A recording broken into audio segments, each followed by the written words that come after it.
안녕하세요. 반갑습니다. 오늘 영상 HLB FDA 재신청 지연에 따른 재물 리스크 부각되고 있어서 이 부분들 유증 가능성까지 체크해 보도록 하겠고요. 그리고 빅 이벤트 앞두고 있습니다. 순환매매 포인트 영상을 끝까지 시청하시면서 투자 판단하는 데 도움되길 바라겠습니다.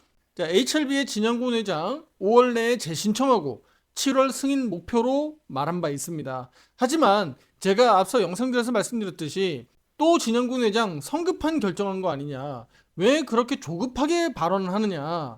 결과적으로 지금 이렇게 지연됐죠. 7월 말이 다가오도록 구체적인 일정 공시되지 않고 있습니다. FDA 미팅 이후에 추가 자료 제출 요청까지 발생한 상황입니다. 여기에서 가장 중요한 건 우리는 이런 핵심 이벤트 재료에 따른 일정을 중요하게 보셔야 됩니다. 그 일정이 결과적으로 우리 HLB 주가를 움직이기 때문인데요. 오늘 브리핑 내용에서도 시장의 관심은 우리 HLB 일정에 있다라고 제가 오늘 말씀을 드렸습니다. 자, 그러면 재신청하는 걸로만 끝나는 게 아니라 실질적으로 재신청이 들어가면서 심사 분류 과정이 중요하잖아요. 이거 이제 C1, 그러니까 클래스 1이냐 클래스 2냐에 따라서 요게 이제 2개월, 요게 이제 6개월 이내로 결정하게 되는 거니까요. 자, 그러면 재신청까지 이루어진다. 자, 그러면 빠르면 8월 달 재신청까지 이어진다라고 가정했을 때 6개월로 C2로 결정하게 되면 바로 올해가 넘어가죠. 자, 투자자 여러분들, 여기서 핵심이 있습니다. C2로 결정되면 주가가 어떻게 될까요? 물론 아직 재신청도 들어가지 않은 상황이지만 미리 제가 투자 여러분들에게 말씀드리고 하는 거예요. 앞서서 우리 C2로 결정된 바가 있기 때문이에요. 하반기 내내 주가가 힘을 쓰지 못할 겁니다. 그 가능성이 매우 높아요. 그러니까 주가가 뭐 크게 급락한다라기보다는 급락 같은 경우는 일시적으로 나타날 가능성이 높겠고, 큰 틀에서는 박스권에서 답답하게 옆으로 횡보할 가능성이 높아요. 하반기 내내 그럴 가능성이 높다는 거예요. 일단 8월 재신청이 들어갔고 C2로 결정되면 최대 내년 2월 정도까지, 그러니까 6개월이니까 내년 2월 정도까지 우리가 내다봐야 되잖아요. 그럼 주가가 미리 급등할 이유가 없잖아. 미리 강세로 치고 나갈 명분이 없어요. 그렇기 때문에 지긋지긋하게 횡보 내지는 가격 조정 나올 수 있다는 겁니다. 아시겠죠? 그럼 우리 투자자 여러분들 입장에서는 8월달 재신청이 들어간다면 반드시 C1으로 확정이 돼야 10월달, 그러니까 연내에 승인 가능성을 내다보고 주가는 빨리 뛰어 올라가는 겁니다. 왜냐면 시간이 없으니까. C1 결정만으로도 주가는 크게 급등할 여지가 있는 거예요. 그래서 이 일정 부분들이 상당히 중요하다라는 겁니다. 물론 아직 재신청과 관련돼서 우리가 이렇다 할 기간을 확정할 수는 없어요. 다만 이제 예상은 제가 7월 말경에 항서와 협의한 부분들을 발표할 것으로 기대하고 있고, 그로 인해서 8월 달은 재신청 들어가길 기대하는 거예요. 그리고 C1으로 결정이 된다면 바로 10월 승인까지 기대할 수 있는 부분들을 우리 최대 시나리오로 보고 있는 겁니다. 그렇다면 지금 7월 달이야 이제 중후반으로 넘어가고 있으니까 8, 9, 10 3개월밖에 없습니다. 시간이 짧아요. 그러면 HLB 주가가 빠르게, 지금 가격이 5만 원대니까 6만 원, 7만 원, 8만 원, 왜냐면 제자리까지 찾아가야 되니까요. 그런데 앞서와 같이 프리미엄이 붙지 않기 때문에 9만 원대까지 올라갈 거야, 9만 원까지 제자리 찾아갈 거야 라고 하는 기대감은 가져가시면 안 됩니다. 아시겠죠? 이것도 미리 말씀드려요. 왜냐면 그만큼 프리미엄 가치가 떨어져 있기 때문에요. 3차기 때문에. 그래서 HLB는 앞으로 7만 원, 8만 원 정도까지 올라가려면 C1으로 결과가 나와야 된다라는 겁니다. 이거 나중에 제가 추후에 또 말씀을 드릴 거니까 이렇게 한번 던져놓고 가는 겁니다. 아시겠죠? 제가 영상 중에 제가 앞서 영상들에서 계속 말씀드렸습니다 라고 하는 내용들을 말씀드리기 위해서 이렇게 밑바탕 깔고 가는 거예요.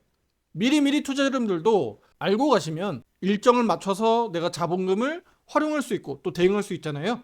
결국 진양곤 회장은 조기 신청과 승인 기대감은 주가가 지금 말해주듯이 지연되면서 길어지면서 주가가 지금 답답한 자리에 와 있습니다. 자, 다음은 재무 문제 좀 알아볼게요.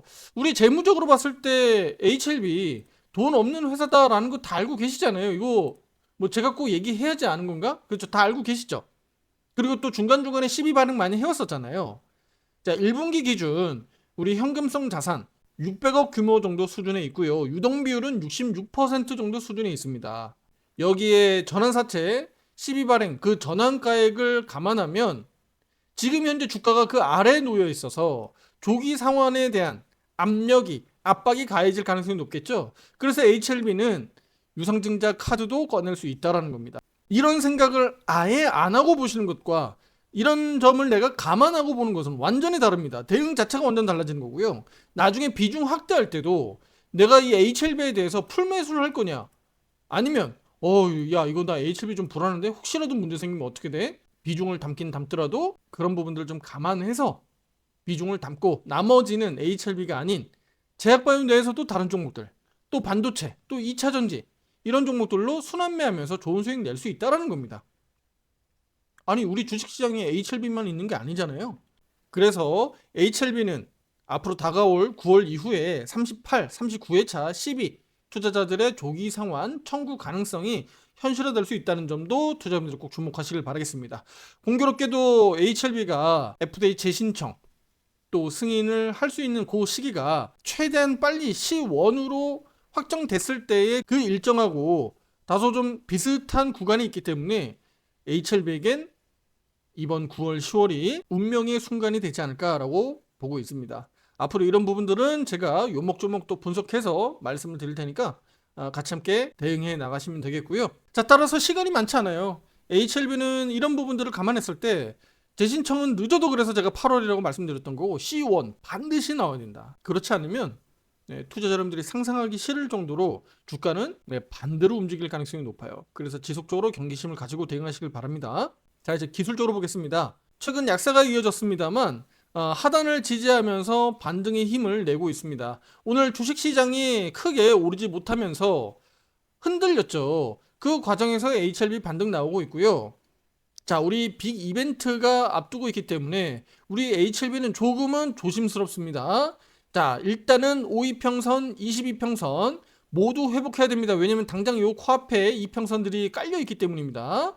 그러면 이것을 회복하고 여기 하단 상승으로 지금 만들어져 있는 이 추세대, 제가 앞서 영상에서 말씀드렸는데 여기 무너지지 않으면서 버텨줘야 되겠죠.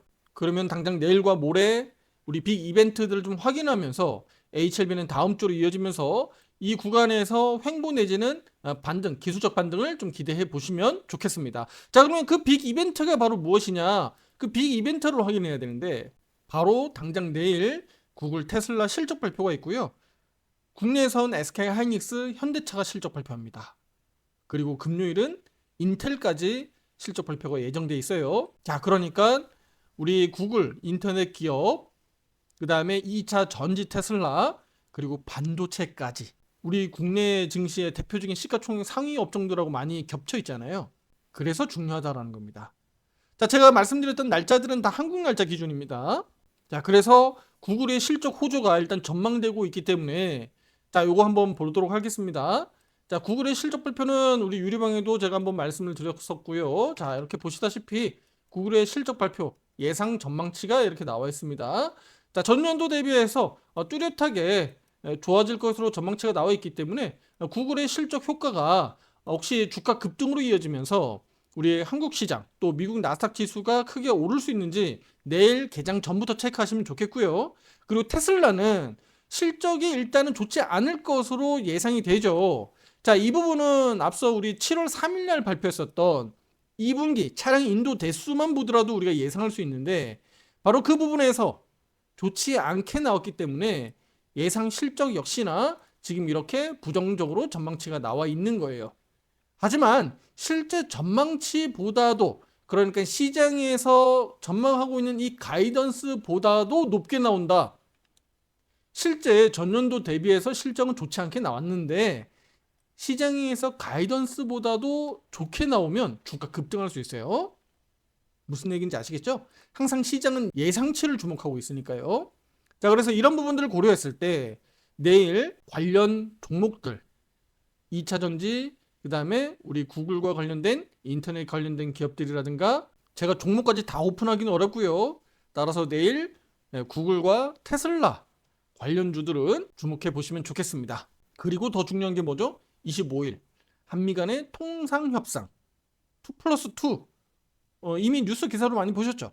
관세 협상 이루어지는데 이것도 역시나 미국 현지니까 우리 한국은 아무래도 토요일 날 이런 부분들이 이슈화 되겠죠. 자, 오늘 일본 결과처럼 한국도 나오지 말란 법 없고요. 그리고 그 힌트가 되고 있습니다. 충분히 한국도 일본보다 줄 게 더는 더 많다고 보고 있거든요. 그러면 줄 게 더 많으니까 당연히 최소한 일본 정도 수준의 관세 인하 기대해 볼 수 있지 않느냐라고 저는 말씀드리겠습니다. 자, HLB 얘기하는데 왜 이걸 얘기하느냐면 이로 인해서 우리 주가 지수가 날아갈 수 있기 때문이에요. 자, 오늘 우리 코스피 지수는 현재 0.38% 달리고 있습니다. 전일 대비해서 소폭 상승하고 있고요. 코스닥은 0.16% 소폭 상승하고 있어요. 자, 우리 국내 증시 이렇게 못 가는 이유는 바로 일본에 있겠죠. 일본 니케이 225 지수가 3%대 급등하고 있거든요. 자, 이 부분은 아니 한국이 못 가는데 왜 일본이 올라가는데 왜 한국이 못 가? 말이 안 되잖아 라고 할 수 있는데, 자, 이 부분은 아주 쉽게 제가 설명을 드릴게요. 우리 한국 주식시장도 제가 여러 번 말씀드리지만 일정 부분 한정돼 있는 자본들 가지고 순환매가 나타나요. 예를 들어서 미국, 일본, 한국, 여기 이제 중국도 넣어야죠. 중국 등등등 있다고 칩시다. 그러면 아시아 시장이 개장되어 있는 상태에서 미국 나스닥 선물 지수가 움직이지만 한국 증시, 일본, 한국, 중국 증시가 이렇게 움직일 때 어느 한쪽으로 일방적으로 수급이 몰리면 다른 한쪽은 수급이 빠질 수밖에 없습니다. 그런데 오늘 체크해 보셨는지 모르겠습니다만 일본 증시가 지금 3.6% 급등하고 있고요. 중국도 1% 넘게 강세를 보이고 있어요. 그러다 보니까 한국 시장이 안 빠지는 것만으로도 다행이다라고 보는 거예요. 네, 지금 이렇게 강법 수준으로 올라오는 것만으로도 저는 지금 좋은 거다. 오히려 오늘보다도 한국은 내일 또는 모레 또는 다음 주로 가면서 급등 날릴 수 있어요. 그동안에 한국이 워낙 강했었잖아요. 그러니까 실질적으로 일본이나 중국도 반등을 하고 있지만 그 자본들이 그동안엔 한국으로 많이 집중됐었단 말이죠. 그런데 그 자본이 오늘 같은 경우는 일본은 오늘 관세 협상 호재 소식으로 인해서 일본으로 수급이 몰려가고 있다. 그래서 이 부분은 단기적으로 이렇게 쏠림 현상이 나타나고 있기 때문에 오늘 한국 시장이 다소 좀 아쉬운 흐름들이 나타나고 있다. 그래서 한국 시장이 뭐 유독 미워서 그런 것은 아니니까 참고하시면 좋겠습니다. 그럼 지금 HLB 입장에서는 내일과 모레 주 마감, 그 다음에 다음 주로 이어지는 흐름에서 주가 지수가 급등해서 날아갈 수 있다. 제가 지금 이 말씀을 드렸잖아요. 그러면 HLB 입장에서는 조금은 불안해지죠. 왜냐면 HLB는 시장이 강하면 수급이 HLB로 들어갈 이유가 없거든요. 들어갈 수가 없어요. 구조적으로 그렇습니다. 그래서 저는 투자자분들이 말씀드리고 싶은 게 바로 순환매매 잘 하셔야 된다. 어제 지수가 단기 급락했고 오늘 다시 저점 잡으면서 반등 나오는 과정에서 시장 지수형 종목들, 중대형주 종목들 위주로 혹시라도 정말로 한국 시장이 강세로 불붙어주면 그쪽에서 시세가 강하게 나올 수 있습니다. 따라서 HLB가 이런 대형 이벤트 앞두고 순환매매가 HLB로 강하게 유입되기보다는 다른 쪽으로 유입될 가능성이 높기 때문에 특히 반도체, 2차전지, 제약바이오 종목 내에서는 대형주 중심으로 보시면 좋은 결과들을 만들어낼 수 있다고 저는 보고 있습니다. 특히 이 과정에서 저는 강조드리고 싶은 게 HLB를 뭐 지금 와서 전량 매도하고 종목을 완전히 교체해라, 저는 이 말씀 드리는 게 아닙니다. 그 말씀 드리는 게 아니라 이미 HLB는 앞서서 비중을 많이 줄여왔고 지금은 비중 확대하지 않고 있는 상황이니까 나머지 현금화 했었던 자본들 가지고 종목 순환매를 계속 돌리고 있는 겁니다. 그리고 추후에 또 HLB가 그런 때가 오면 HLB의 비중을 또 일부 담으면 되는 거니까요. 그렇게 대응하시면 되는 겁니다. 혹시라도 제가 말했던 부분들이 현실화가 돼서 이들 업종에서 급등이 나오면 HLB의 비중이 너무 높고 HLB에만 몰빵하신 분들은 한탄할 수밖에 없는 겁니다. 그래서 저는 비중 조절과 대응 전략들이 오늘도 오전장, 오후장으로 가면서 대응을 잘 했어야 된다. 물론 이제 오늘 영상 보시는 분들은 저녁 늦게 보시겠지만 실제 오늘 유료 회원분들에게는 그런 부분에 있어서 제가 오늘 비중 확대 또 신규 매수도 대응할 수 있도록 오늘 의견을 드렸습니다. 종목 공개까지는 유료 정보니까 양해 부탁드리도록 하겠고요. 자, 그러면 이렇게 순환 매매를 잘 따라할 수 있도록 제가 말씀드렸으니까 참고하시면 좋겠고요. 이 과정에서 혼자 매매하기 어렵다. 일정들 체크하기도 어렵고 바쁘신 직장인분들 오른쪽 유료방 들어오셔서 함께 대응하시면 되니까요. 가입 신청 문의 문자로 보내주시면 되겠고요. 분명한 것은 HLB FDA와 관련된 재신청 일정만 명확히 좀 잡히면 단기 반등 트리거는 분명히 나타날 수 있습니다. 따라서 테마주답게 HLB는 그 때, 그 재료, 그 시기를 놓치지 않고 잘 대응하시면 됩니다. 그래서 이 시기들을 앞으로도 계속 추적 관찰하면서 우리 유료방 그리고 유튜브 영상으로도 올려드릴 테니까 참고하시고 대응하시면 좋겠습니다. 자, 시장은 언제나 불확실성이 존재하지만 가장 싫어하는 겁니다. 하지만 가장 큰 수익도 그 불확실성 속에서 나타나는 거예요. 그래야지 가장 주가가 쌀 때 아니겠습니까? 이번에 HLB 주가 하락 속에서 바닥을 잘 다져만 주고 우리가 기다리는 재료들이 때마침 잘 나와준다면 분명히 HLB도 큰 수익을 낼 수 있는 기회가 될 겁니다. 다만 우리 앞서서 말씀드렸던 8만 원, 9만 원, 10만 원으로 가는 다시 그런 것들을 우리는 기대하고 욕심내기보다는 기술적으로 제가 오늘 영상에서도 담아드렸던 그 가격 정도 수준까지만이라도 우리가 잘 만들어진다면 그 과정에서 충분히 20% 30% 이상의 변동성을 만들어낼 수 있다는 겁니다. 앞으로 영상들도 놓치지 마시고 투자 판단하는 데 도움되길 바라겠습니다. 다음 영상에서 뵙겠습니다. 감사합니다.